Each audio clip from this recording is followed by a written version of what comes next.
Տիկին Վարդանյան, հեսա ինքնավստահությունը կտեսնեք, հունիսի 7-ի գիշերը կտեսնեք ինքնավստահությունը, իսկ հիստերիկան ձեր ելույթում էր, իդեպ կարծում էի գոնե այդ 5-6 տարի առաջ Տիկին Ղազարյանին թիրախավորելու ժամանակ պետք է հագեցած լինեիք, նորից ինչու եք թիրախավորում ազգային ժողովի ամբիոնից չեմ հասկանում, կհիշեն մեր քաղաքացիները եւ Տիկին Վարդանյանը իր հրոսակախմբով, չգիտեմ քանի հոգով հետապնդում էր իր երեխային կերակրելու համար տուն շտապող Սոնա Ղազարյանին հարվածելով մեքենային, չգիտեմ ինչ, այլ հիստերիկան է դա Տիկին Վարդանյան։ Երեկվանից մեզ հարգելի գործընկերներ ասում են, այ դուք խաբվել եք, դատախազը ձեզ խաբել է, աստղիկներ չկան, դուք ձեր գործընկերոջը անձեռնմխելիությունից զրկել եք հավատալով դատախազին։ Ես չէի ակնկալում, որ Տիկին Վարդապետյանը պետք է աստղիկները բերեր մեզ ցույց տար եւ մենք ասեինք լավ, վիճարկեք բովանդակությունը, ձայնագրության արկայությունը, ոչ թե աստղիկների արկայությունը։ Ես չգիտեմ աստղիկներ կան թե չէ։ Բայց օրինակ մարտի 1-ի զոհվածների դիակներ հաստատ կան, չէ՞ Տիկին Քլոյան։ Կան չէ՞ դիակներ։ Այդ որ մարտի 1-ի մասին եք խոսում, պարոն Դանիելյանը հիսերիկ ելույթից հետո գնաց, ցավոք, ո՞նց կարա Ռոբերտ Քոչյանի ցուցակով падգամավորը մարտի 1-ից խոսի, լավ։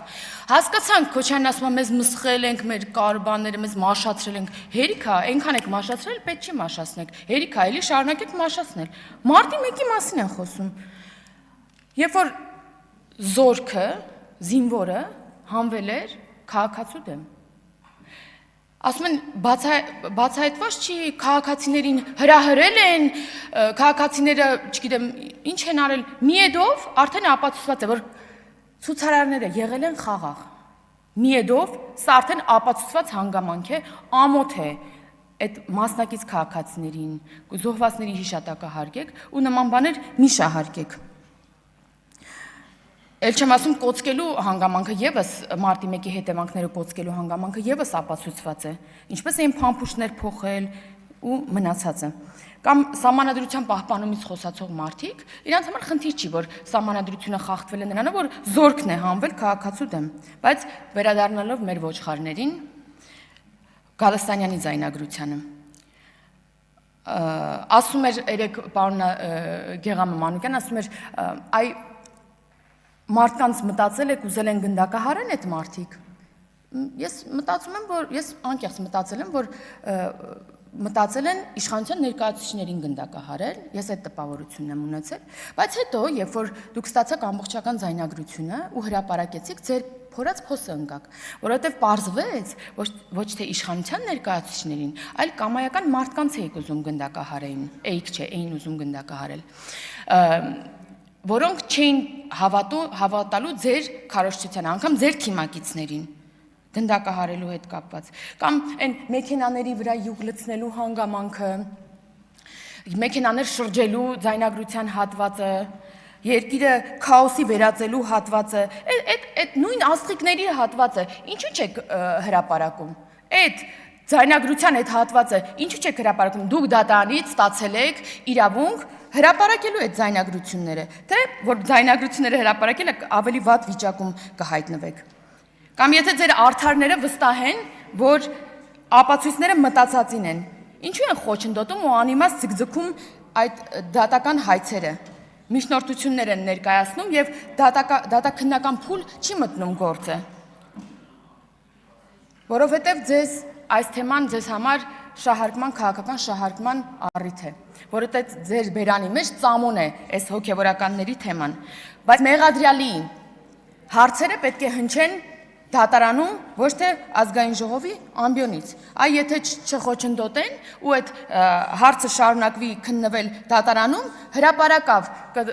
կտեսնի ժողովուրդը բոլորը, դուք էլ կհամոզվեք, որ այդ բոլոր փաստեր են, ոչ թե մտածածին են, եւ այդ շահարկման նյութից կզրկվեք, այ դրա համար էլ գործը չեք թողում, որ դատարանում շարունակվի, որովհետեւ սպասում եք տեսնեք հունիսի 7-ին ինչ կլինի։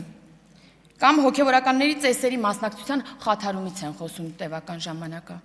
Ու խոսում են նույն էլի դաշնակցականները, որոնք ուզում եմ հիշեցնել, որ օրինակ Շիրակի թեմի առաջնորդի խոսքը սահմանափակեցին։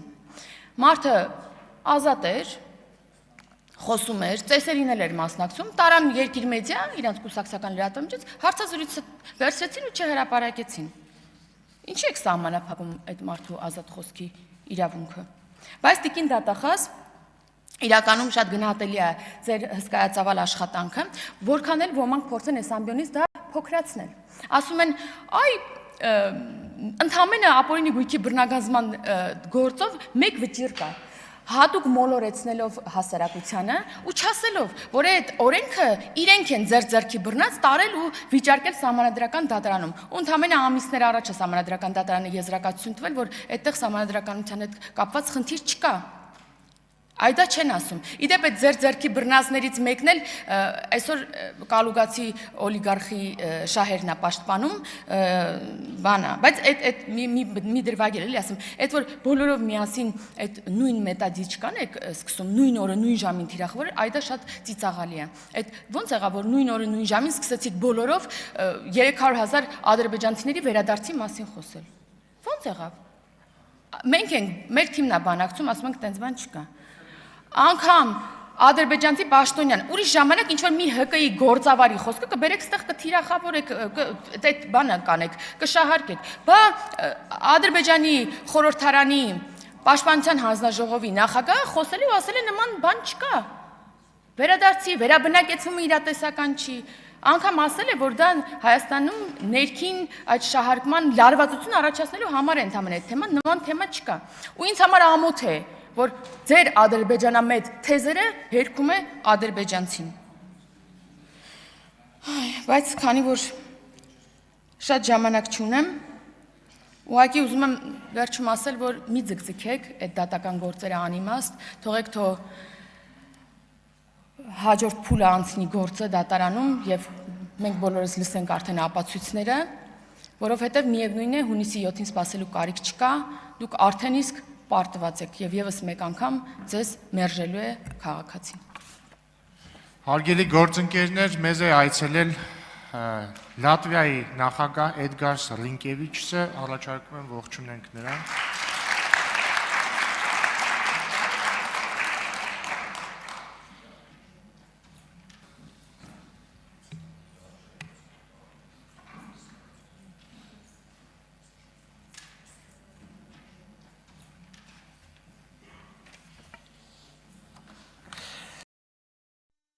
Հավանիր տեսանյութը և բաժանորդագրվիր նորությունները բաց չթողնելու համար։